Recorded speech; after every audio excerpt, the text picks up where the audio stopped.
One day, there were two ordinary high school students on their way home, and suddenly, a leaf passed by Taichi, and he heard the voice of a little girl calling him. In another world filled with sorcerers and enchanters, a girl was drawing a very large magic circle. A masked man entered and killed her assistant, and a drop of blood from his dagger fell onto the magic circle, disrupting it. Her other assistant attacked the masked man from behind and stabbed him. The girl screamed, and the magic circle activated. At the same time, a magic circle appeared beneath Taichi, and he noticed that it was following him. He told Rin, "Get out of it quickly," and pushed her away, but she refused to leave him alone and stepped back into the magic circle. They were transported to another world. Taichi worried about Rin and made sure she was okay. By sunset, Rin tried to use her phone to call someone, but she couldn't. Taichi said, "I don't know what kind of rural area has no signal in this day and age." He thought for a moment and then asked, "Are we even in the same world? Did you see that strange thing that looked like a magic circle? I felt a strong power coming from it, and I don't think it was just a game." But Rin refused to believe the idea and told him, "Don't say that." Suddenly, a terrifying horse appeared, and they ran away from it. It leaped at them, and Taichi quickly pushed Rin aside, saying, "This doesn't look like the usual horses we know. Is it targeting us?" He asked her, "Can you run? Get away from here as much as possible and hide. I'll be the bait, so use the chance and escape." She replied, "No. If you do that, you'll die." He said, "That's why it's better for one of us to die rather than both of us. Let your childhood friend show some bravery in a moment like this, at least." He ran toward the horse and threw a rock at it, but it had no effect. He tried to provoke the horse so it would chase him, and it worked. The horse charged at him and was about to breathe fire from its mouth. A warrior named Parada cast a wind spell and knocked it to the ground. He jumped at it with his sword and wounded it, but the horse breathed fire at him. Requeta then fired a magic arrow at it and said, "It was a wise decision to shoot my mithril arrows at this obsidian horse." Taichi asked, "Obsidian?" Requeta replied, "Do you see the horns on its head? They're made of obsidian. These are the strongest beasts in this area." Parada added, "They're just horses, but they breathe fire, eat flesh, and attack people." Michaela then entered the scene and said, "And they're worth a lot. Step back, I'll roast it." She used the flame spear and burned it. Taichi was impressed by their strength and thought to himself,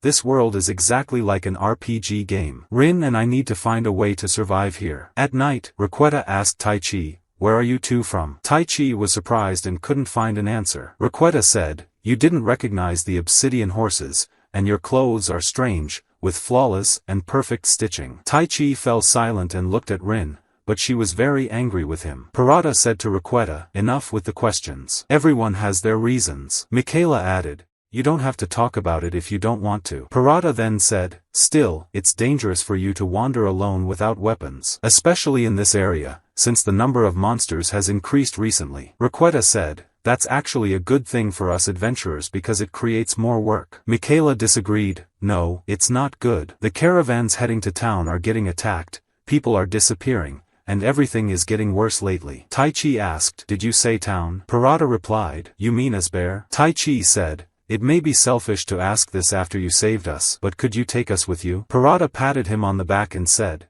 "No need to be shy, of course, we'll take you." Michaela added, "Helping others is part of an adventurer's job." Parada then said, "But in return, you have to make up with Rin before morning." Taichi went to Rin, who was alone, and asked, "Why are you angry with me?" She replied, "I'm not angry." He said, "We've been together since childhood, and I know you stay silent when you're upset. I'm sorry if I did something to upset you." "What did I do?" She told him, "Don't do things that will get you killed alone." He replied, "That was just a moment of impulse." She said, "Don't try to show off just because you're a man. Don't leave me alone." He said, "I'm sorry. I promise, no matter what happens from now on, I won't leave you alone. If we find ourselves in trouble, we'll get out of it together." The next day, they arrived at Asbear. Requeta said, "Our town is very active, and it's an important land within the magical kingdom of Elistan. We use it as a base for our operations." He then asked, "Are you really planning to become adventurers? Just so you know, it's a very dangerous profession." Taichi replied, "We know, but we still need a job anyway." Rin added, "We'll start with what we can do and gradually build our strength." Parada gave them money and said, "This is a farewell gift. If you're going to be adventurers, you'll need proper equipment. We work out of the Mizrael Inn. If you run into trouble, come find us." They then went to the Adventurers Guild, where the receptionist welcomed them and asked, "Is your race human?" They were surprised by the question and looked around. noticing other races in the place. The receptionist said, "To understand the contract, read this." They saw a strange language but were shocked to realize they could read it. Rin said, "Thinking about it, we've been speaking with the people of this world since we arrived without any issues." The receptionist then said, "Now, we will test your magical aptitude. Magic is essential for an adventurer. If you don't have magic, you can't become one. Touch this crystal ball." Rin placed her hand on it, and different colored lights appeared. The receptionist was surprised and asked, "Rin, what exactly are you?" Then she asked Tai Chi, "Are you the same as her?" Tai Chi placed his hand on the crystal, and it shattered. The receptionist said, "Wait a moment." Tai Chi turned to Rin and said, "Does this mean we're about to face trouble?" The guild leader arrived and asked, "Are you the ones responsible for this?" He introduced himself, "I'm Gerard, the guild leader. Unfortunately, we can't register you in the guild right now." Rin asked, "Does that mean we won't be able to work?" Gerard replied, "Don't worry, we'll take you to the place where you'll find the advice you need." Rin asked, "Are you asking us to go without any explanation?" He said, "You'll understand when you get there, and if you don't go, you won't be able to become adventurers." Miura then said, "Am I really that untrustworthy?" By sunset, they arrived at Limia. She said, "I see. So the magic device at the guild couldn't withstand their power." Miura added, "Yes, so the guild leader is asking you to conduct the test yourself." Limia handed them 2 pieces of tree wood and said, "This measures magical capacity." She activated it, looked at Tai Chi's piece, and was shocked. Miura exclaimed, "What are these numbers?" Tai Chi got worried and asked, "Does this mean we can become adventurers?" Limia replied, "Of course, but from today, you will be my students." That night, in an unknown location, 2 people were speaking. One asked, "Do you mean the summoning was really disrupted?" The other replied, "Yes, but the summoner was strong, so the spell activated despite being distorted." He then asked, "And the search for the lost ones?" The other replied, "We've set up a net all over the town, and I believe we'll receive a report in the next few days." The first person then said, "Our leader has high expectations. Do your best." At the same time, Limia told Tai Chi, "Your magic capacity is 120,000, and your magic power is 40,000. Rin's capacity is 37,000, and her power is 5,000. These numbers are truly astonishing. Normally, people have a magic capacity of 10,000, and if their magic power exceeds 2,000, they can become royal knights or sorcerers. Miura told them, "Limia is the strongest sorceress in the free kingdom of Elistan." Limia then said, "My magic capacity is 43,000, and my power is 6,000. Miura's capacity is 35,000, and her power is 3,800. Do you understand now why you will be my students? You both possess incredible power, but you don't know how to use it practically. Compared to me, you are like infants." Miura added, "Proper training requires using magic power, and the stronger you are, the more intense your training will be. If you want to learn to control your magic, you will be at risk of destroying yourselves." Tai Chi asked her, "What will happen if we train and master our magic?" Limia replied, "You will surpass the highest rank of S-class adventurers and even the best royal sorcerers. Depending on your training, Tai Chi, you might be able to wage war against entire nations alone and wipe them out if you wish." The next morning, as they sat for breakfast, Limia told them, "We will begin by explaining magic." Miura said, "Magic is a power we gain in exchange for supplying spirits with magical energy." Rin asked, "Does that mean sorcerers cannot cast spells without relying on these spirits?" Limia replied, "That's correct. Fire, water, wind, and earth are the 4 types of spirits, meaning these 4 attributes exist within magic itself." Rin asked, "So the spirit you supply with magical energy determines the type of spell you cast?" Limia said, "Exactly. You're very perceptive, Rin." She continued, "Sorcerers don't choose which attribute they use because the spirits choose the sorcerers. Usually, a sorcerer can only wield a single attribute, and we call them monotypes. But in rare cases, a person can use multiple attributes, like Miura." Miura said, "I am a dual-type sorceress who can use fire and earth attributes." Limia added, "And I am a tri-type sorceress who can use fire, water, and wind." But Rin, you are a quad-type sorceress, able to use all attributes, which is extremely rare. Tai Chi got excited and asked, "And what about my attributes?" Limia told him, "I don't know. We discovered that you are an enchanter, not a sorcerer. In other words, a unique type of sorcerer. Sorcerers use magic, but enchanters use enchantment." Rin asked, "What's the difference between them?" Miura explained, an enchanter casts magic by borrowing the power of spirits. A sorcerer recites the appropriate spell and borrows power from the spirits, but enchantment doesn't require that. Limia added, an enchanter uses the spirits themselves, not just their power. Because of this, enchanters form pacts with spirits where one commands and the other is subjected to the will. The strength produced by this bond surpasses what sorcerers possess by far. You will have the power to destroy nations by yourself. Do you understand what that means? Tai Chi replied, I don't want any involvement with nations, authority, or any trouble. Limia told him, that's not something the strongest man in the world should say. You will learn everything about your power in due time. So until that happens, train seriously. They went to start their training, and Limia explained things to Tai Chi, but he was extremely exhausted and struggled to keep up. Suddenly, he heard a child's voice say, good luck. Limia asked him, what's wrong? He asked, did you just say something? She replied, no. At the same time, Miura told Rin, you need to visualize your magic and understand why and how fire burns. It's important to create a strong image of it in your mind. Then, say fire, as this is the signal that will convey the image to the spirits. Once you get used to it, you won't need to say it anymore. Rin answered the questions in her mind. Fire burns because of the chemical reaction known as combustion. It requires a flammable material, such as fuel or oxygen, to ignite. She successfully created fire on her first attempt, and Miura was amazed. Rin then said, I have an idea. You taught me that fire is a magical concept, and its image is usually the burning of wood or oil. But I think it would be stronger if we burned something different, like gas. The fire turned blue and became more intense. Miura was astonished and thought to herself, this isn't mentioned in any magic book. By sunset, Rin found Tai Chi lying on the ground and told him, don't give up. You can do this. He got up and tried again, and he heard the child's voice saying, your magic power is a mass at the center of your body. His hand began to glow, and the child's voice continued, I want to see you soon, Tai Chi. Rin asked him, is this your magic power? He asked her, did you hear a child's voice? She replied, no, I didn't hear anything. He told her, I heard a voice from somewhere, and it helped me. They entered Limia's place, and she told Tai Chi, tomorrow,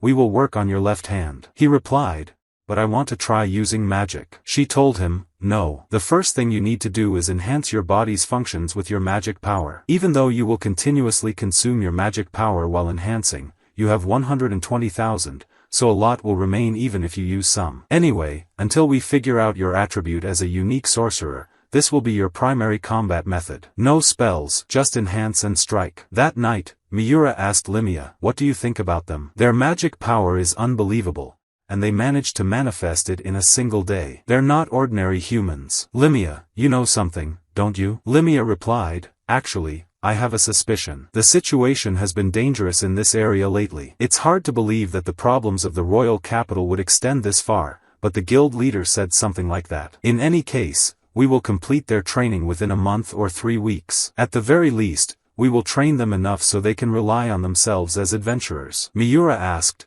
only 3 weeks? Limia replied, yes. Their very presence is a risk. If news about their power spreads, they will fall into trouble, so we must teach them no matter what. After 3 weeks, Tai Chi faced a wolf and thought to himself, enhancing my body to level 10 or 15 should be enough. He attacked the wolf with his fist and defeated it. Rin faced a large number of wild rabbits, so she used rock bullets to push them back and combined water and lightning magic to eliminate them. Miura told Limia, Rin is talented and understands everything I teach her at an incredible speed. And not just that, she can suddenly adapt and create her own magic. Honestly, I've been learning more from her lately. Suddenly, an obsidian horse appeared. Rin said, we're not the same as we were before, and Tai Chi added, there's no way we'll lose. They defeated it. At lunchtime, Limia told them, congratulations. You have passed the graduation test. Miura said, we will send you to Asbare tomorrow. Rin said, that's right, our original goal was to become adventurers. Limia told them, there is nothing else I need to teach you. I'm sure you've already realized it, but you're lost. I've read about this before.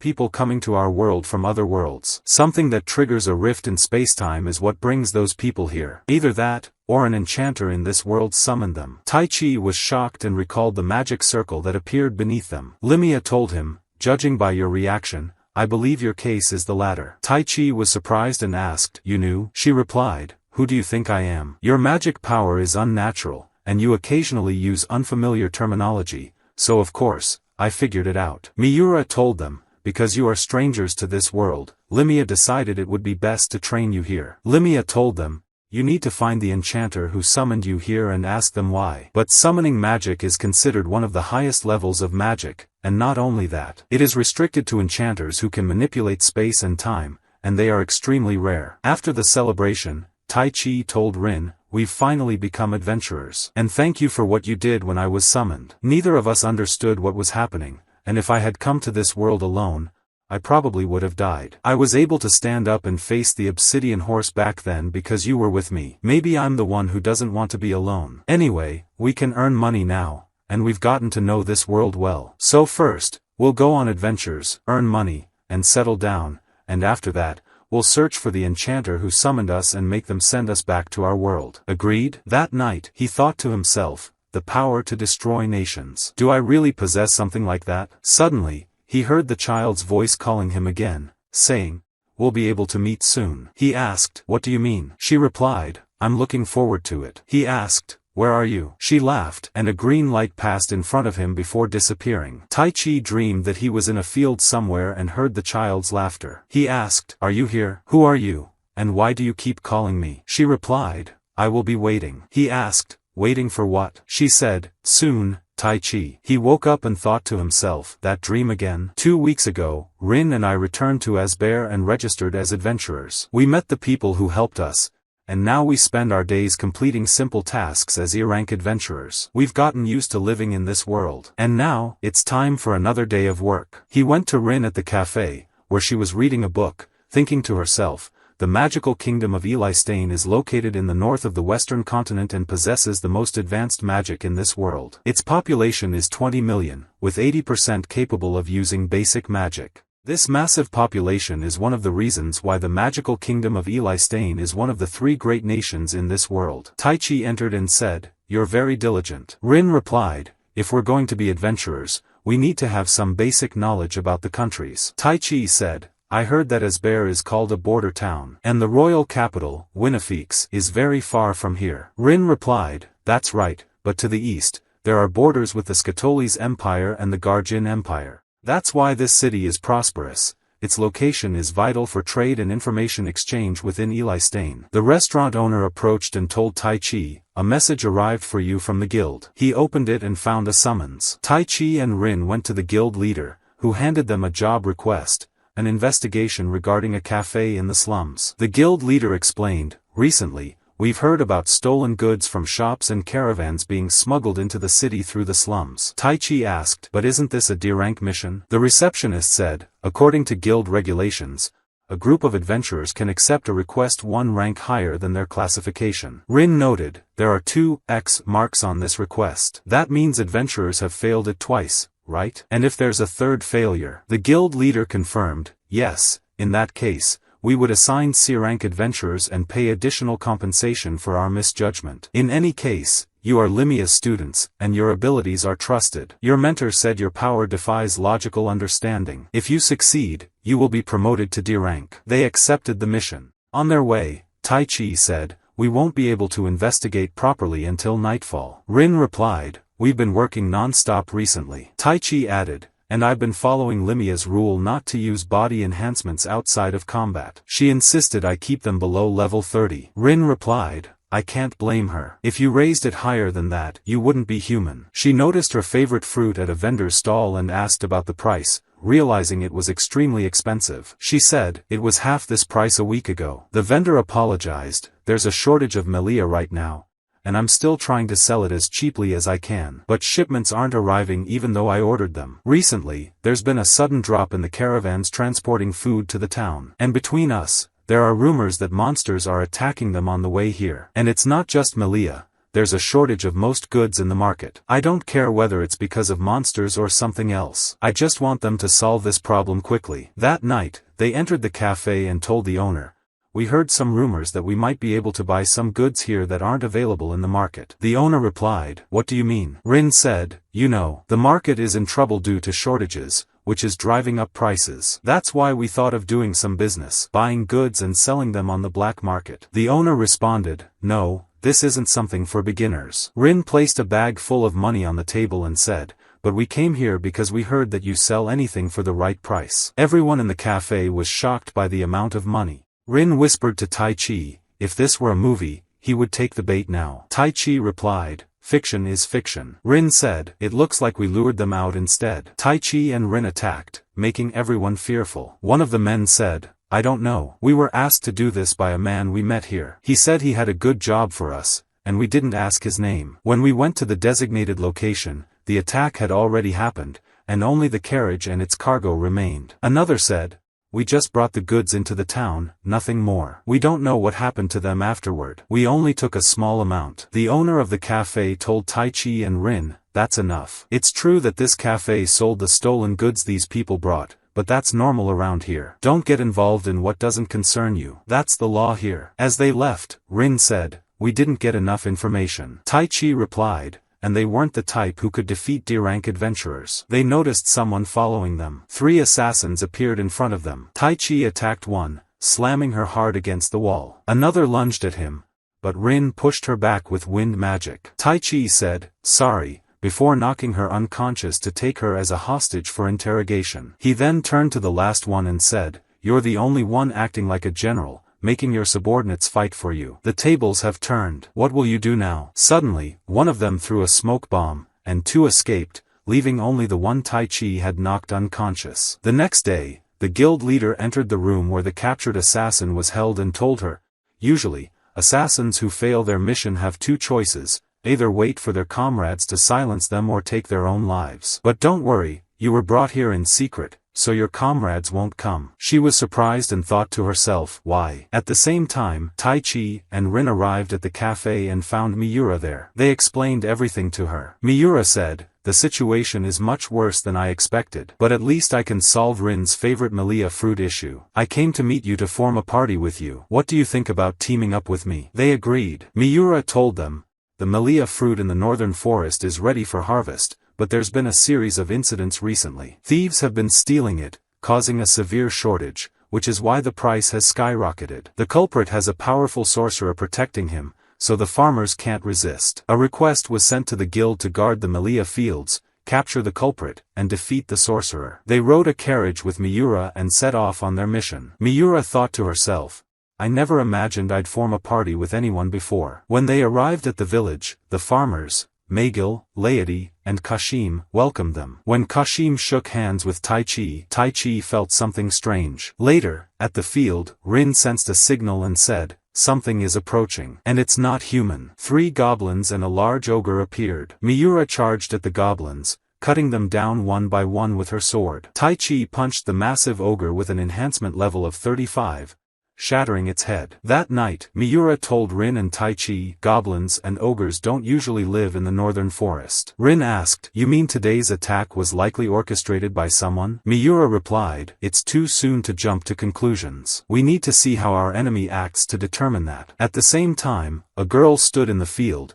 having killed many animals and gathered their energy in her hands. She said, this should be enough to feed him. Maybe I'll wait until tomorrow for the excitement. Wait for me, adventurers, I will eliminate you. The next day, the guild leader entered the prisoner's cell and asked, have you decided what to do? She replied, yes, I have decided. At the same time, Miura and the others were conducting a patrol and found traces of a camp in the field, still warm. Rin's magic staff gave a signal that they were still there. She told them, there are 3 of them, and this time, they're human. They found them, but the sorcerer guarding them wasn't with them. Tai Chi told them, don't resist. If you do, I won't show any mercy. They got scared and surrendered. One of them said, of all days, today is the one where the sorceress isn't with us. Another replied, that traitor always appears and disappears out of nowhere. If she were here, these annoying adventurers wouldn't have been able to do anything. Magil and Laity took them to the prison, and Kashim shook hands with Tai Chi, saying, thank you. Tai Chi replied, your hands are strangely soft. Harvesting Malia is hard work. Magil and Laity's hands are rough and calloused from their daily farming labor,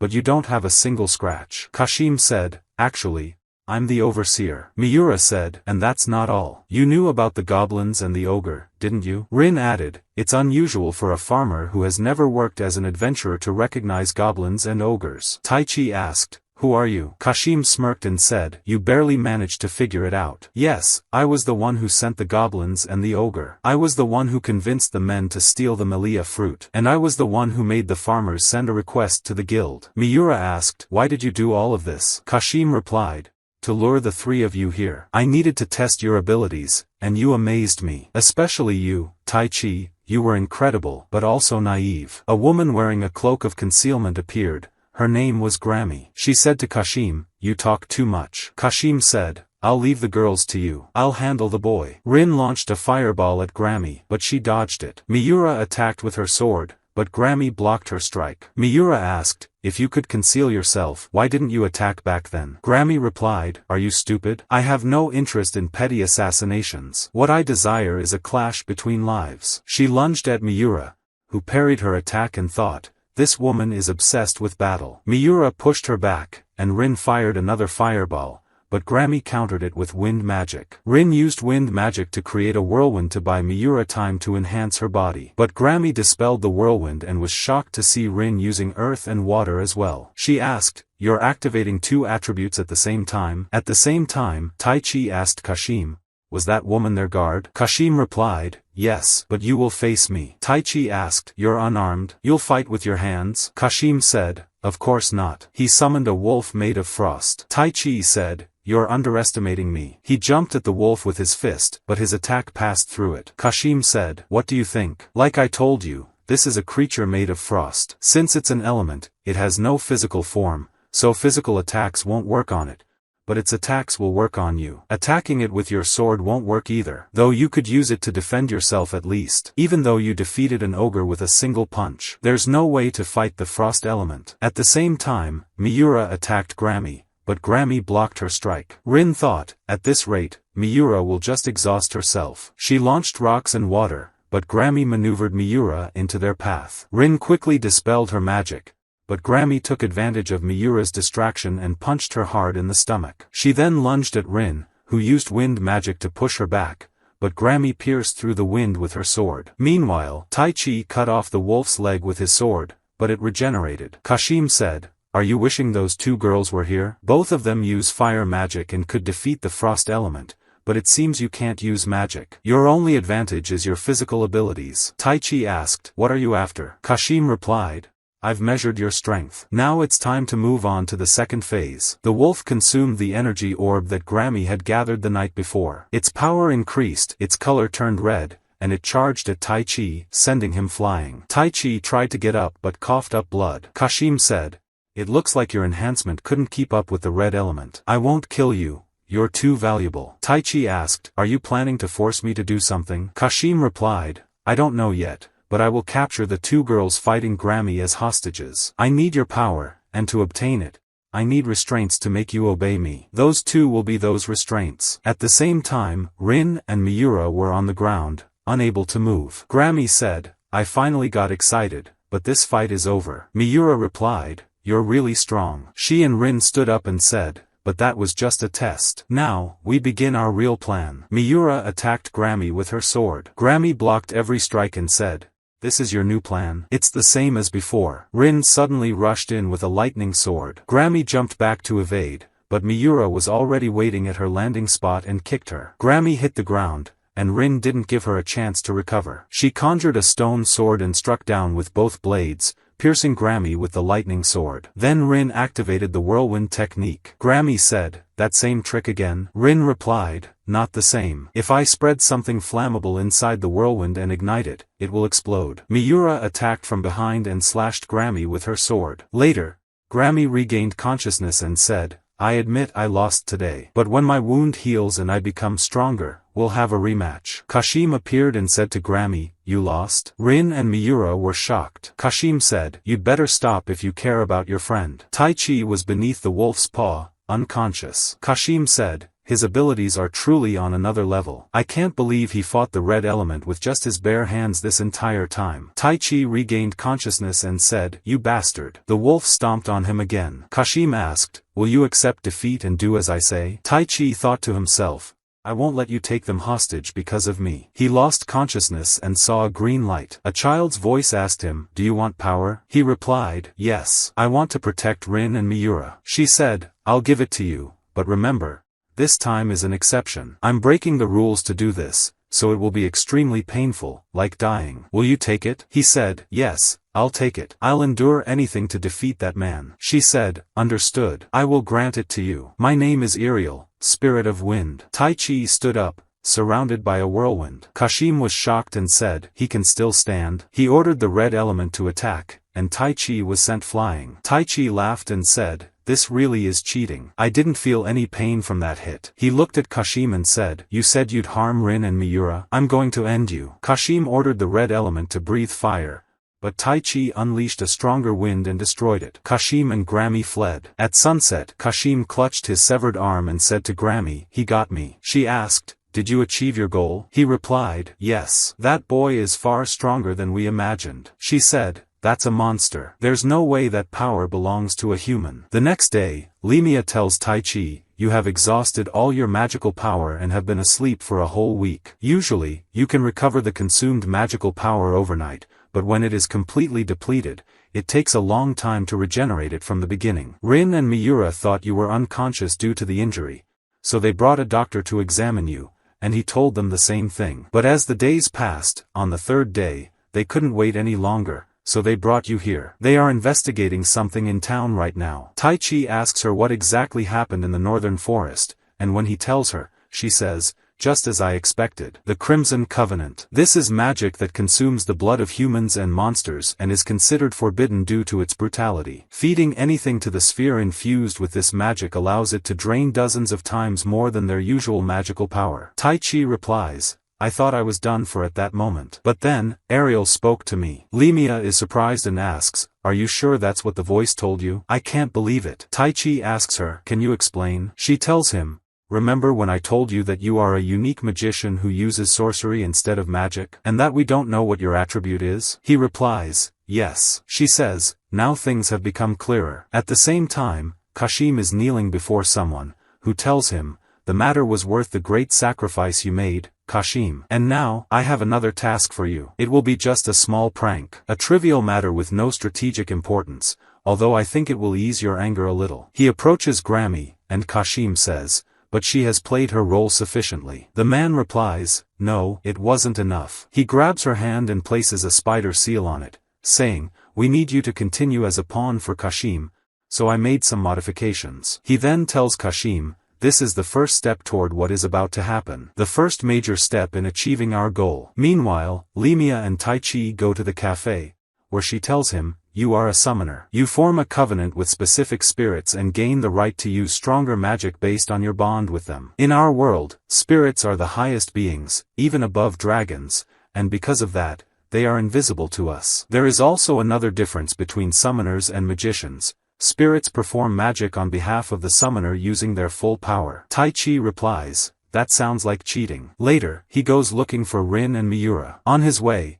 he sees two men harassing a girl, so he intervenes to stop them. She escapes from them and says, you're too late. Taichi strikes them, causing them to flee. She thanks him for saving her, but he says, I think you could have handled it yourself. When that guy grabbed you, you slipped away easily without even using your strength. You kept up with me effortlessly when you saw me, but more importantly, you didn't flinch when I sent one of them flying. She responds, I knew you would notice. We met before, and you knocked me unconscious with a single punch to the stomach. I'm Anastasia, the former assassin you captured. She takes him to a place filled with guards, and they attack. Taichi asks her, does this mean you have joined the guild now? She replies, yes. An assassin who fails a mission has no other choice. He asks, and you investigated the matter of stolen food and goods that we were looking into? I'm surprised you found all that out. They defeat the last two guards at the door of a room and enter. Taichi asks her, what is the evidence? He finds the paper that Kashim's leader had left for him in the same room. That night, Rin and Miura are in the market when a strange man attacks them. They dodge the strike, and Miura counters with her sword,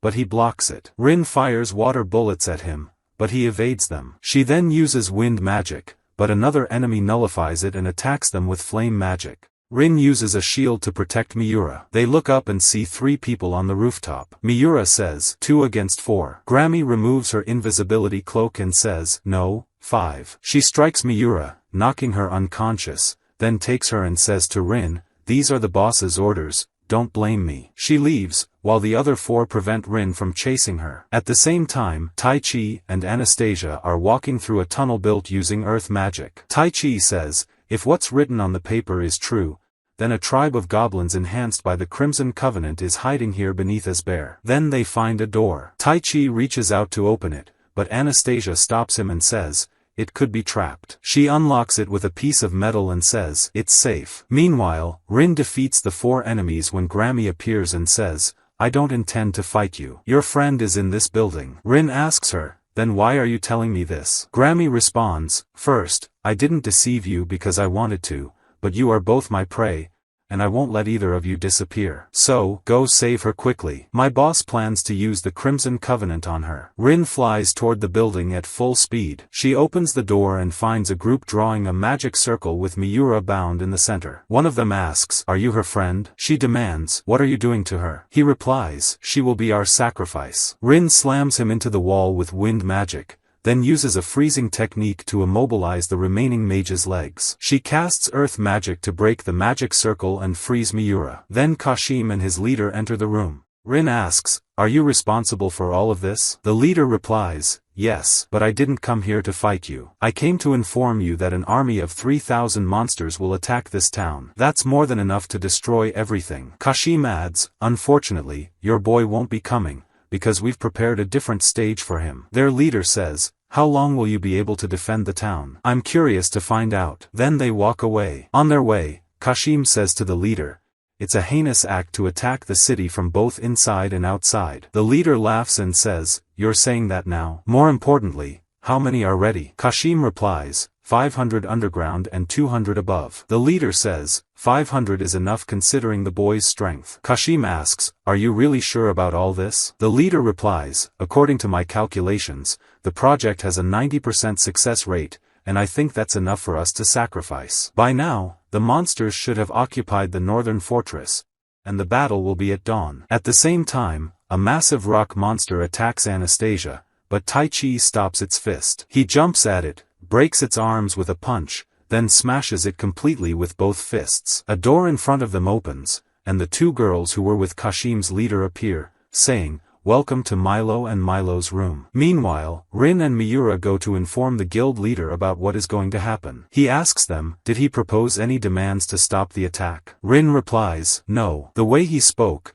it seemed like his goal was to destroy the city entirely. He tells Mary, the receptionist, summon all adventurers and guards. Miura says, I think they were also behind the stolen goods. The guild leader replies, then they were trying to reduce the city's supplies to make the siege easier. Limia enters and says, I'll join you. I detected some strange magical forces in the north, so I came, but I didn't expect it to be something like this. At the same time, Tai-Chi asks Milo and Milo, is this thing around us your creation? They reply, yes, and we also created the rock monster you destroyed. He asks, and what do you plan to do now? Milo says, we'll wake up the goblins and release them into the city. He asks, do you know what will happen if you do that? They reply, yes. The goblins have orders to kill and eat everyone. He asks, won't you be in danger too? They say, impossible. We have this crystal, and we can give the goblins orders with it. They use it to command the goblins to awaken, and they attack Tai-Chi, but he kills them with his fists. He thinks to himself,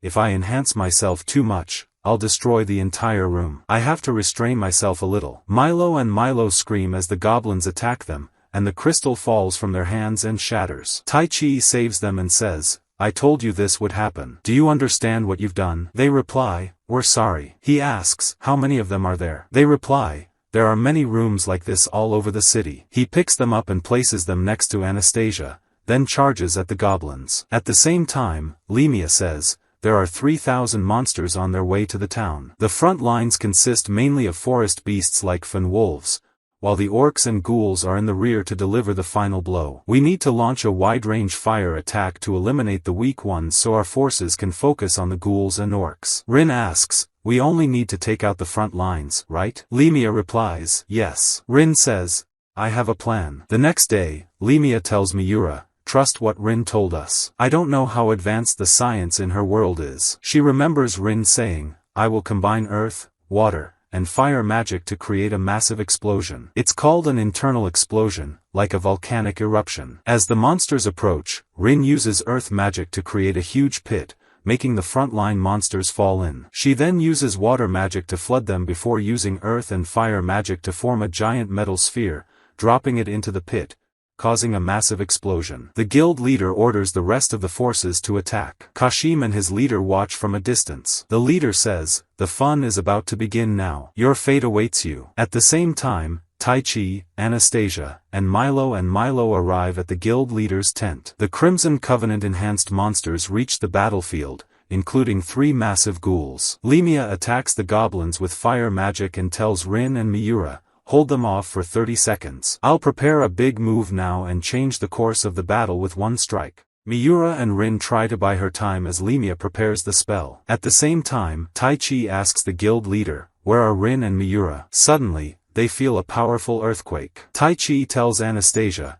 stay here and help the adventurers protect the city. At the same time, Limia's attack wipes out all the goblins, leaving only the 3 ghouls. They all attack the ghouls together, but their attacks have no effect. Rin starts to feel weak and collapses to the ground, saying, if we fail, I know Taichi will come and protect the town. We won't lose to you, because Taichi is strong. I don't know why I never told him that before. The ghoul raises its fist to strike her, but Taichi suddenly appears and says, why don't you tell me now? He stops the ghoul's fist, and he pushes the ogre, grabs its leg, and knocks it to the ground, then comes down with his fist to finish it off. He says to Milo and Milo, cover my back until I take down the remaining ogres. Kashim's leader says, that boy is amazing, thinking of eliminating all these demons in just one night. Kashim replies, at this stage, he surpasses humans. The leader says, that's why we needed this test, and the trick that will end this festival is already prepared. In the end, that man uncovered everything, every possibility. Kashim says, so we're just tools for this purpose? The leader replies, yes. You, me, and them. No one can oppose that man's will. Meanwhile, one of the adventurers goes to the guild leader with a report and says, most of the red beasts have been subdued thanks to the tactical level magic of the falling leaves witch. The guild leader says, Limia finally unleashed it. The adventurer replies, but the red wolves, which we thought were the leaders, remain unaffected, and the ogres are currently engaged in battle with the young adventurer who went to help. The guild leader asks, and Taichi? The adventurer replies, he's fighting them with even greater power, but he's 1 against 3, so I don't think we can be optimistic. Anastasia thinks to herself, he was the only one who treated me as a person, not a tool. Inside the tent, the adventurers thank Anastasia, saying, thanks for helping us when there were so many monsters outside. She thinks to herself, I've stained my hands with assassination, but I wish I had a chance to start over. I'll trust Taichi the same way he believed in me. A disguised person walks past her and whispers something, causing her to move unconsciously. At the same time, Barada, Rikita, and Mikela attack the demons, while Rin and Miura continue fighting despite the amount of magic power they have consumed. Limia burns the creatures enhanced by the Crimson Pact, and Milo assist Rin and Miura. Taichi dodges the ogre's punch, strikes its chin, and knocks it down. The second ogre tries to hit him with a hammer, but he vanishes and appears behind it, kicking its neck, making it collapse to the ground before finishing them off so they won't rise again. Suddenly, he feels an earthquake, jumps into the air, and the ground cracks beneath him. Limia says, impossible. These creatures never interfere in battles between humans and monsters. A 2-headed dragon emerges from beneath, breathing fire into the sky. Kashim asks the leader, did you know about this? The leader replies, yes, and now all the necessary pieces are finally in place. This is where the real battle begins. It's time to measure his power. Taichi says to the others, I can't believe all this chaos awakened a dragon that was dormant underground. Limia replies, no, nothing would make it leave its lair. A war on the surface is no more than the flutter of an insect's wing to dragons. Taichi tells them, we can't run in this situation. Limia, take everyone to the city and prepare for evacuation just in case. Rin steps closer to him and says, I'm with you. He replies, do what you want, but don't interfere. She asks, why? He says, I won't have any time in this fight. If it targets you, I'll react instinctively, and that will likely be my end. He approaches the dragon, and the dragon says, "You came?" Tai Chi replies, "Sorry for being late." He tries calling out to Ariel inside his mind, but she doesn't respond. Losing hope, he strengthens himself and attacks the dragon with his fist, but it easily blocks and knocks him away. Tai Chi charges forward, dodging the dragon's fireballs, but the dragon swipes him away with its tail and forms a fireball near Rin, signaling for her not to interfere. As Tai Chi struggles to get up, Anastasia appears. He asks, "What are you doing here?" She snaps back to her senses and asks, "Why am I here?" Suddenly, the dragon fires a flame ball at them, and Anastasia pushes Tai Chi aside,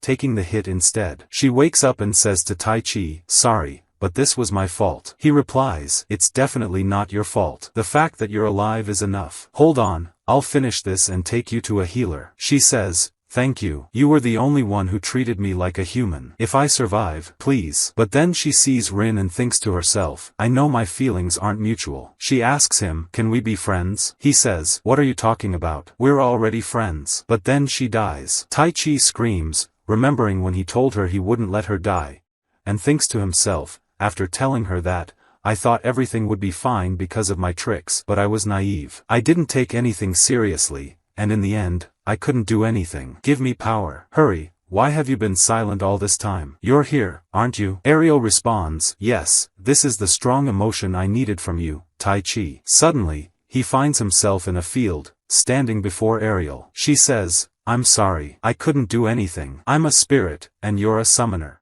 Spirits can't use their power without a summoner's command. That's the law of this world, and we can never break it." He says, "But you did it before." She replies, "That was an exception because your life was in danger, but it wasn't an official pact." "I'm sorry." He tells her, "No, it's not your fault. It was my mistake for failing to protect Anastasia. I didn't have the resolve to accept your power. I got what I deserved because I thought this was all just tricks and arrogance. A part of me was afraid of bearing a power beyond human limits. But I understand now. I want to protect everyone. Give me your power." She says, "As you command. From now on, call me Ari." He tells Rin, "Take care of Anastasia. She was a dear friend." He rises, activates Ari's power, and tells Rin, "I am now a summoner." The dragon says, "I respect your courage." Tai Chi replies, "I want to ask you something. Why does the dragon race interfere in a war like this? What is your goal? What will make you withdraw from this battle?" The dragon answers, "In that case, show me your true power, and I will answer your question and leave this place." The dragon takes flight, and its two heads unleash fire at him, but he counters with wind and manages to defeat them. The dragon says, "I'll answer you. I intervened in this battle because of a certain person. The goal was to fight you. And I'll give you one last warning. That person will continue to guide you from now on.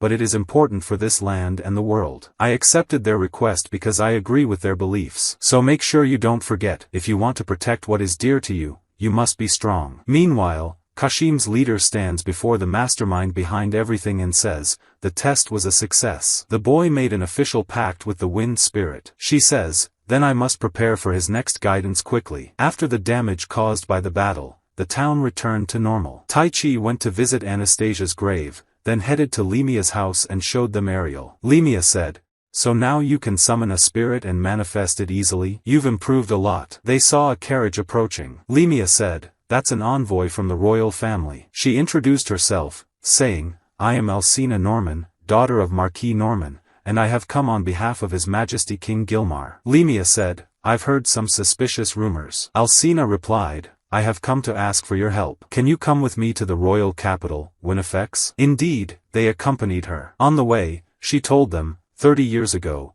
the magical kingdom of Elistein was ruled by two opposing factions, supporters of the current king and those of his younger brother. While His Majesty gained power through diplomacy and pre-established relations with other nations, his brother, Duke Dordesheim, constantly opposed him. During all of this, the king sent mages abroad as part of his foreign policy, but the younger brother's faction believed that allowing our mages to take their knowledge beyond our borders would weaken our nation's dominance. Limia deduced, "So they finally united in rebellion?" Alcina replied, "Yes, and their revolt has begun as we speak. A war could break out at any moment, leaving us in a very unstable situation. That's why we summoned you all." Tai Chi asked, "So you want us to join the battle?" When they arrived at the capital, they found the streets empty, with people staying inside their homes. Alcina told them, "We've been like this for a long time." Limia asked, "Did the king say anything about Taichi and Rin?" Alcina replied, "Not specifically, but he insisted that I bring them here no matter what." Suddenly, Rin and Taichi sensed an attack. Taichi grabbed Alcina and caught the arrow that had been fired at her.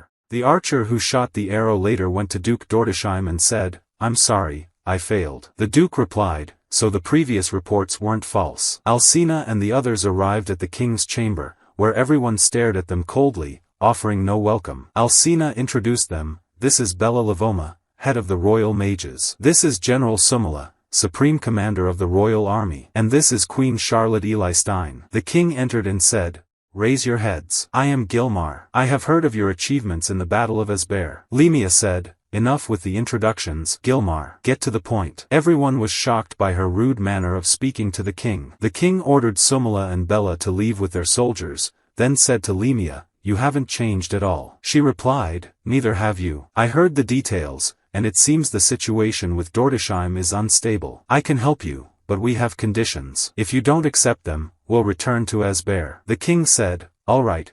We will meet your demands." She replied, "Agreed. But I need to confirm something important. Answer me honestly. You summoned Taichi and Rin to this world, didn't you? You were desperate and needed someone with immense magical power as weapons to suppress the rebellion." The king admitted, "Yes, you're right. I was the one who summoned you. I'm sorry for doing so." Taichi responded, "Sorry? Because of you, Rin and I had our lives stolen suddenly.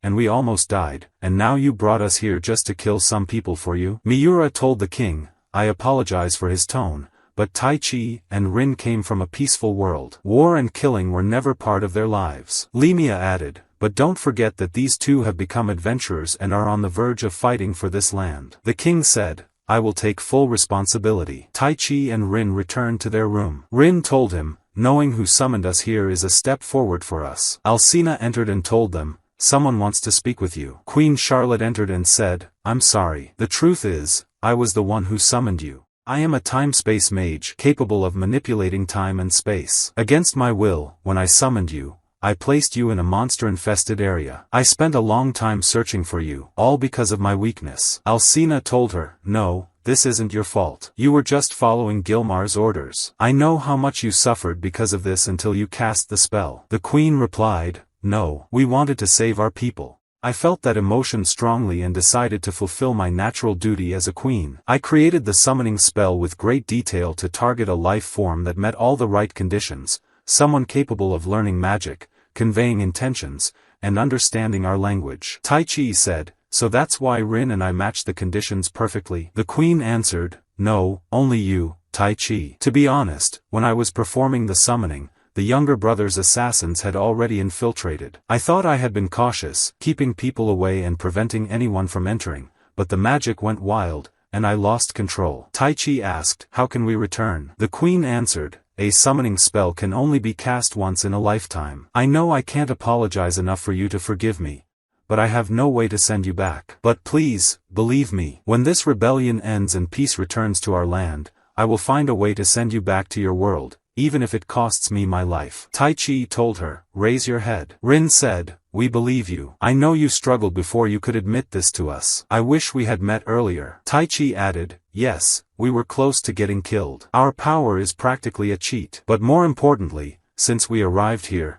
we have met invaluable friends. Rin and I want to protect them, and that's the same feeling you have about protecting your country. In that case, let's end this fight quickly. Going back can wait." Limia entered and told Taichi, "Come out quickly." She took him to an arena where General Sumala stood and said, "It seems His Majesty Gilmar holds your power in high regard, but I want to see its extent myself. That's why I will test your strength personally." She attacked him, and he blocked her sword, stepping back. She attacked again, saying, "You're supposed to be much stronger than me, right?" Rin asked Limia, "Was this your idea?" Limia replied, "Yes. To the royal army under Sumala's command, Taichi and the rest of us are complete outsiders. They highly doubt our combat abilities, so we need to earn their trust quickly." Taichi continued his duel with Sumala. He considered summoning Eri but held back, thinking, "No, I'm fighting a person. I might kill her." Instead, he reinforced his body and engaged in close combat with her. Their swords shattered. Alcina told the queen, "I can't believe he's keeping up with our indomitable General Sumala." Sumala thought to herself, "His attacks grow sharper with each exchange. This is the first time I've met a man like this." Tai Chi struck her leg, knocking her to the ground,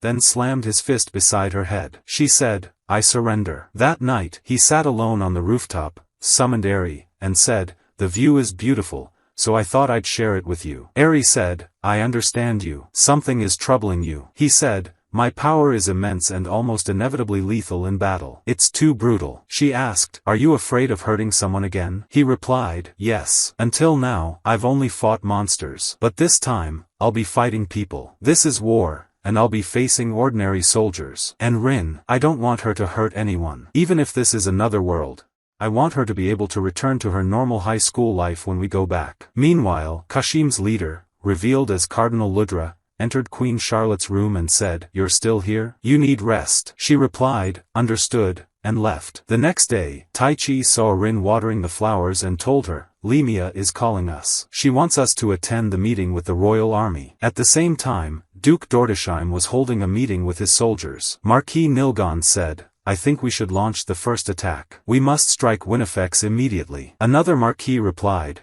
"That's reckless and will cost us our lives." Nilgon responded, "You misunderstand. While we're sitting here, the king's faction is preparing for war, so we can't afford to waste another moment." The Marquis said, "They have a mysterious young man and woman from foreign lands. I heard the man can control spirits. It would be safer to assess their abilities and eliminate them when necessary." Nilgon said, "You're a coward. It's clear that you care more about your life than the fate of our nation." The Marquis countered, "And you're chasing glory in desperation to raise your status and reputation." Duke Dordesheim asked Nilgon, "Do you have a plan?" Nilgon replied, "Of course. I've prepared everything thoroughly, and I will take the capital in one strike." The Duke said, "I'll leave it to you," then added, "What concerns me are the two foreign youths. I hope they won't pose a threat to our army." At the same time, Bella and Sumala reported to the king, "We have received a report that the rebel army is moving its forces." Sumala asked, "How many are there?" Bella replied, "Approximately 1,000. Meanwhile, our army consists of 3,000 knights ready for battle and 6,000 on standby." The king asked, "What about our royal mages?" Bella answered,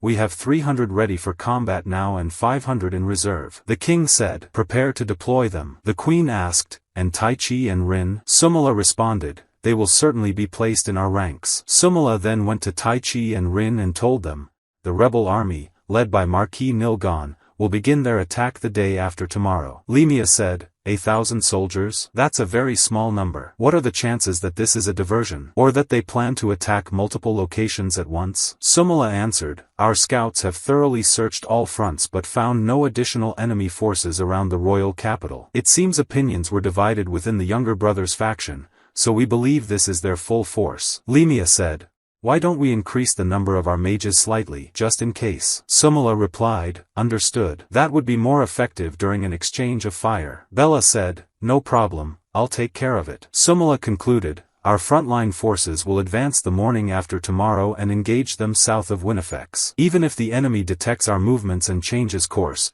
we'll be able to adapt to the terrain easily." Tai Chi told Rin, "I don't understand anything." She replied, "Me neither." He said, "Makes sense, since we're both amateurs when it comes to war." Miura told them, "But you'll be fine. Just fight as you normally do and follow instructions." Limia added, "The naive belief that you can win without losses is your greatest enemy on the battlefield. Either you kill, or you are killed." That night, Tai Chi went to Rin's room and said, "I have a message from Limia. She says you need to rest well because we'll wake up early." Rin said, "This brings back memories. I always got nervous and couldn't sleep before a tennis match. At those times, I'd always think about my opponent and imagine they were just as nervous as I was. I think the same applies to war. I think about the people we're going to fight. I know it's naive, but I wonder if it's normal to kill just because it's a war. It's not as if it's wrong in our world but right in this one." Tai Chi told her, "You don't have to join the battle tomorrow. You heard from Queen Charlotte that you only came to this world because she lost control of her magic. Your presence here is my fault." She replied, "No, it's not your fault. I was the one who chose to jump into the magic circle back then, so I'm here by my own choice. That's why I'll join the battle and fight alongside you." He said, Then I'll protect you no matter what, so don't worry. At the same time, Miura was with Limia and asked, will Rin be okay? She looked really tense. Limia said, I said what I said to ignite a fire within them, but we don't need reckless killing. Knowing Taichi and Rin, they'll be able to stay calm, handle the battle, and eliminate the enemy. Miura said, I'll go check on her. Suddenly, Limia sensed something and ran to the balcony. Someone was watching them from a tree. It was the Marquis who had argued with Nilgon, and he had sent an assassin, saying, kill them in their sleep. We won't let Nilgon take all the glory. The assassin entered the room and stabbed the bed, but when he lifted the blanket, he found only pillows. Taichi entered and said, unfortunately, we noticed you were here. Limia said, impressed, you managed to infiltrate the palace without being detected. The assassin lunged at Rin, but Taichi pulled her away and struck him, sending him flying. He grabbed him, and as the assassin tried to escape, Taichi held him down. Taichi thought to himself, what I fear most is not hurting others or killing them, but losing the ones I swore to protect. He continued beating the assassin, recalling Anastasia, and thought, this won't happen again. Limia told him, enough, then asked the assassin, who sent you? But the assassin pushed Taichi away, escaped, bit his tongue, and took his own life. The next day, the enemy army approached. Sumala told Taichi, it's your turn. He summoned Eri and unleashed a gust of wind in front of the enemy forces, splitting the ground. Limia said, now, the rebel army won't be able to advance without going around the rift, which will make them an easy target for our forces. Sumala added, but something is worrying me. They are far too lightly equipped for an attack on the royal capital. Nilgon told his soldiers, do not waver. Magic is the foundation of our nation, and we all know what will happen if they sell our magic to other countries and allow anyone to use it. Now is the time to show them. The ring on his hand began to glow. Miura said, they're not moving. Suddenly, fireballs formed above them, raining down on the soldiers, followed by massive boulders. Bella said, impossible. They'd need 1,000 royal mages to launch such a long-range attack. Taichi activated his magic sight, looked at them, and said, they're all wearing rings. Limia said, those are magic stones. A tool that activates spells even for those who can't use magic. Miura said, I can't believe they supplied 1,000 soldiers with such expensive magical tools. Limia said, I wonder where they got the funding for this. But that's not the scariest part. When you use a magic tool that doesn't match your magical capacity and power, you'll be completely drained. You could say that the magic stone uses the wielder's life force as fuel, and once the fuel runs out, Sumala said, we'll see a massive number of deaths. Bella added, it seems the soldiers don't know much about magic. If they did, they'd realize they're marching to their deaths. Miura said, we have to stop them. One of Sumala's soldiers said, there's no need. This is an opportunity for our army, and we won't even have to bother fighting, they'll destroy themselves. Sumala said, I don't want to just stand by and watch, knowing what awaits them. Bella added, even if we are on opposing sides, they are still citizens of our nation, and surely, the king wouldn't want unnecessary deaths. Limia said, I have a plan, but I need you, Rin. Rin replied, I'm with you. Nilgon's soldiers kept collapsing one after another. He ordered them to focus their attacks on Rin, Taichi, and Miura. Ariel created a barrier, and Taichi asked, you can do things like this? She replied, it's more like repelling them with wind pressure than creating a real barrier. A rock slipped past, but Miura saved Rin and said, just focus on the spell. Bella's mages unleashed a burst of wind and water. Taichi signaled Rin to use lightning, and the rain poured down on Nilgon and his soldiers, electrocuting them into unconsciousness. Suddenly, a soldier from Duke Dordesheim's forces, named Enimex, appeared behind Nilgon. Nilgon asked, what are you doing here? Enimex replied, the girl created muddy water with the rain and used electricity to paralyze them. It was a tactic to stop us without killing us. Nilgon ordered, wake the soldiers. Enimex said, it's no use until the paralysis wears off. He stepped closer and said, escape is impossible. It seems this is the end. Nilgon said, you fool. You were the one who gave us these magic stones and told me they would bring me glory. Enimex replied, did I? Then he stabbed Nilgon in the stomach and said, your role ends here. The next day, Limia and Miura came to Taichi and Rin and told them,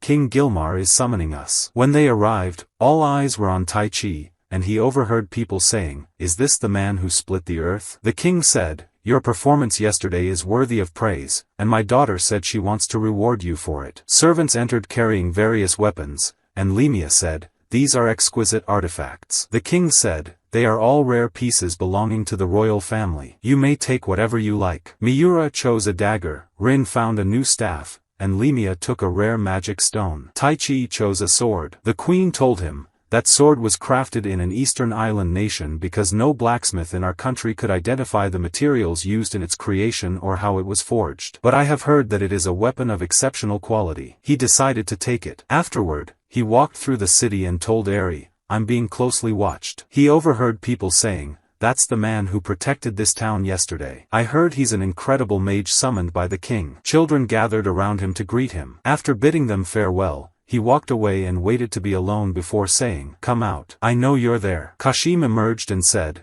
the hero who defeated the army of the king's younger brother refuses to face someone like me? Taichi asked, what happened to your arm? Kashim replied, why are you asking now? You're the one who blew it off. Taichi remembered when he lost control and unleashed his wind magic on Kashim. Kashim said, the frustration from my defeat never fades, and you didn't even realize what you had done. I will kill you. I will make sure I defeat you and force you to kneel before me. I have every right to do so. Taichi said, if you want to fight, let's do it somewhere else so no one else gets involved. Kashim responded, you're more worried about others than yourself? Look who's pretending to be the perfect hero. Taichi said, I'd rather not fight at all. Kashim replied, you have no right to refuse. I've prepared a plan to poison all the capital's wells if you decline. Now, come with me. At the same time, Rin and Miura were testing their new weapons and training. Rin launched fireballs at Miura, who dodged them and engaged with her dagger. Rin repelled her with wind magic. Miura said, I'm impressed. Thank you for not holding back. Rin replied, of course not. I'm facing you seriously. Miura said, I love that about you. They continued training. Meanwhile, Limia told Sumala, you've become an excellent general. You planned these maneuvers to ease the soldiers' fears, didn't you? Sumala replied, I'll never surpass you, Falling Leaves Witch. I received a report that Duke Dordesheim and his forces have reformed to about 60% of their strength. I think we'll head out at night, but I don't know how many of our soldiers will make it back to the royal capital safely. At the same time, Taichi followed Kashim to the location where they would fight. Kashim said, we will fight here, but at this rate, I have no chance of defeating you, so I will limit your power. This is a magic tool that will bring your magical power down to the same level as mine. Once I use it, we will be equal. Eri told Taichi, I have a bad feeling about this tool. Kashim said, finally, it's time. If not for the difference in our levels, we would never have lost. Taichi asked, and what makes you so sure of that? If our power is equal, neither of us will have an advantage. Kashim scoffed, idiot. If our power is equal, hard work will be the deciding factor. Unfortunately, that's something a naturally talented person like you lacks. Taichi asked, you think I don't work hard? Kashim said, of course not. Do you have any idea how hard I've worked? Never compare your efforts to mine. Taichi replied, I see. Eri warned, Taichi, don't. What if your magical power never returns? He ignored her and told Kashim, I will fight you seriously without relying on my tricks. Kashim activated the magic tool, and Taichi began with wind magic. Kashim leaped, came down with his dagger, but Taichi blocked it with his sword. Taichi said, you think you'll defeat me with that dagger? Kashim shoved him back, and Taichi fired wind shots at him, but Kashim dodged and retaliated with ice bullets. Taichi jumped, and Kashim conjured water spheres, but they missed. Taichi dashed forward, knocked the dagger from Kashim's hand, and kicked him away. Kashim fired more water spheres, while Grami observed the fight. They exchanged punches until exhaustion set in. Kashim said, we'll finish this with the next attack. He raised his hand and gathered his energy into an orb. Taichi thought, I don't have enough strength left. How can I defeat him with my remaining power? He recalled when Rin told him to imagine his magic manifesting in front of him. Gripping his sword, he faced Kashim, who launched a massive water sphere at him. Taichi drew his sword, unleashing magical energy that split the water sphere and sent Kashim crashing into the wall. Kashim said, I admit defeat. Eri appeared and said, return Taichi's power immediately. Kashim told Taichi, break the magic tool. Suddenly, a strange, dark aura emerged from the tool. Taichi fired wind magic at it, splitting it apart, but it reformed. It launched energy needles at Taichi, but Grami appeared and saved him. Kashim told her, destroy the tool. He attacked the creature to distract it while Grami hurled her sword at the tool, shattering it. Taichi's power returned, but the creature did not disappear. Kashim thought to himself, why is this happening? Did Lord Ludra plan for this? Taichi asked Eri to use the surrounding air pressure on his sword, then unleashed its energy on the creature, making it vanish. At sunset, they heard the sound of bells ringing in the city. Taichi asked a vendor, "What's happening?" The vendor replied, "The rebel army has declared war. The battle has finally begun." That night, Ludra spoke to his leader, and she asked him, "Did Taichi split the creature inside the tool with light?" He answered, "Yes." She said, "You're quite devious. You definitely knew this would happen." He replied, "I gave him the magic tool just as I was asked." "It's hard to refuse a request from a valuable subordinate, isn't it?" She said, "Indeed." He told her, "The preparations are complete." She said, "Then go and fulfill your true desire." The next day, Duke Dortsham asks Einmix, "Do you think we will win?" Einmix replies, "The Marquis and his followers will personally ensure dealing with the falling leaves witch, the elf, and the foreign girl." The Duke says, "Yes." That leaves the little summoner. Einmix replies, "His power is still unknown, but I have already prepared a strategy." The Duke says, "Impressive, Einmix. I am lucky to have a first assistant like you." Einmix tells him, "Probably both." The Duke says, "I couldn't ask for more. It is time to achieve my desire for the safety and progress of our nation," and Einmix lets out a sly laugh. At the same time, King Gilmar tells his soldiers, "My younger brother Dortsham has rejected the settlement and declared rebellion. He is now pointing his sword at the country and the people he is supposed to protect. Do you accept this?" They all say, "No." He jumps to the enemy's land and says, "I always feel like I'm cheating," then unleashes wind upon them. At the same time, the leader of Lodra tells him, "It seems the battle has finally begun." He replies, "Yes, and everything is going according to plan." She asks, "Do you think he will make use of the power I gave him?" He replies, "I am certain of that." She says, "I'm eager to see how he overcomes this game." Meanwhile, a woman named Susura tells Rin, "You're the witch they failed to kill before. My employer told me to come and finish you this time. As you can see, I am a heavy warrior, and my adventurer rank is A." Rin thinks to herself, she's like Grammy, enjoying the fight, then says, "I am Rin, and my rank is S." Susura says, "That's a very weak rank." Rin responds, "But my rank recently increased. Are you dissatisfied with facing someone lower rank than you?" Susura replies, "No, it will be an interesting fight," and then lunges at her. Then attacks him. Meanwhile, Limia uses the Medusa enclosure technique, restraining the soldiers and pressing them down with magic. She tells them, "I will not kill you because you are still citizens of Elistan. I will only prevent you from moving." He tells her, "This is disruption magic. It's a spell I use when facing an opponent at my level. I am Mistopholos. Make your decision now." Einmix's magic spreads outward and starts entering the bodies of the fallen soldiers. At the same time, Limia tells Mistopholos, "We are exhausting ourselves." He replies, "You're right. It's time for me to finish my job," and he fires ice shots at her. She uses fire to block them, so he casts wind magic at her. She creates a shield and deflects it, then uses the wind stab technique, striking him. Blood drips from his mouth. She tells him, "I doubt you've seen this before. It's a technique I just created now," and asks, "Do you have any last words?" He replies, "No." She then forms a massive fireball. He is shocked that she created it without chanting the spell, and then she detonates it. At the same time, the Marquis tells Miura, "He wasn't as skilled as he claimed after costing me a fortune." She replies, "Is that what you have to say about your fallen comrade?" He says, "Why should I grieve for a hired adventurer's death?" Miura gets angry and uses the enchanted sword, exploding fire beast. She thinks to herself, "I'm sure Limia would scold me if she saw me using." At the same time, the Duke tells Taichi, "I reject your offer. Can you tell me one thing? If you really have the power to destroy nations, why are you letting Gilmar use you? Why not be the king yourself?" Taichi replies, "Because it's bothersome. If I became king, I'd have enormous responsibilities. I'd lose sleep because of ruling, managing the economy, and diplomacy." The Duke asks, "Why not rule as you wish? Being a dictator is an option too." Taichi replies, "Impossible. Why would I burden myself just to make people hate me? There's no real life in forcing peoples. Things would have been vastly different. But sometimes, those with power must achieve something, even if it means making a great sacrifice, even if it means spilling the blood of many innocent citizens, and even if history remembers me as a fool. There is something I must protect with my pride and soul." Taichi asks, "So you have no intention of backing down?" The Duke replies, "I have dedicated." At the same time, Susura tells Rin, "You're stronger than I expected, but you won't defeat me if you only defend." Rin thinks to herself, "My opponent relies on a fighting style based on strength and speed. Miura was with me when I fought Grammy,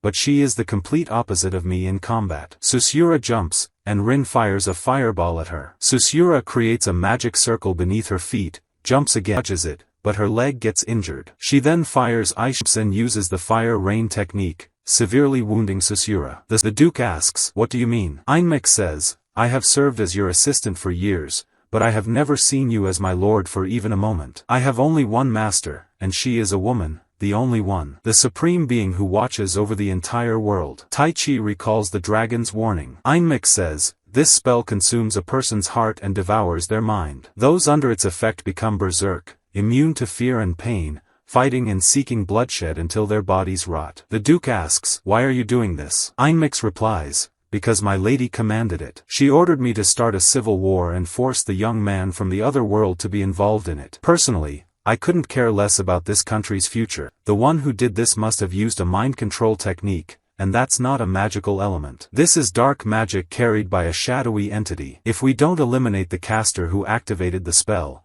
we won't be able to break it. Until then, these soldiers will remain emotionless, impervious to pain, and thirsty for bloodshed and killing. If we don't stop them, they'll march toward the royal capital." At the same time, Taichi uses a tornado to push the zombies away. The Duke tells Taichi, "She started this war to put you in this situation." He then says, "The situation is ironic. I can tell exactly what my brother Gilmar is thinking right now. He will order to stop them, even if it costs us our entire army, even if we have to sacrifice every citizen in Alistan. I have destroyed our nation in my attempt to protect it. History will surely remember me as a villain." Taichi replies, "In that case, we must stop them here." He summons Iriel's power and thinks to himself, "If I must live with this power, then I want to use it to protect those dear to me and my friends. If I have the strength to destroy a nation, then I will turn it into a strength that saves a nation. Sometimes, those with power must achieve something, even if it requires a great sacrifice. Those were your words, and I will do it." Iriel becomes concerned, so he tells her, "I finally understand what it means to accept a power greater than yourself." He then thinks to himself, "I'm sorry, Rin, but this is for your protection," and raises his sword. Iriel screams and stops time. He tells her, "Step aside, Iriel. This is all my fault." She replies, "No, you're not the one to blame. This is my mistake." He asks, "What do you mean?" She says, "I'm sorry, Taichi. I've been lying to you. This form of mine is only temporary. Your power is so incredible that it scared me, and I don't know what will happen to you if I give you my true power. If you fail to control it, it will cause disaster and might even kill you. Now it's my turn to become my true self. Summon me again, and my true name is..." And then she disappears. Rin arrives and sees Taichi's injury. He tells her, "I promise I will protect everyone," then says, "Summon element." Sylphid, as his hand glows. He destroys the magic circle, and the soldiers regain their consciousness. Limia says, "Impossible. I have lived for many years, but this is the first time I've seen something like this. Watch carefully, Miura. This is the birth of a new summoner." Sylphid appears and tells Taichi,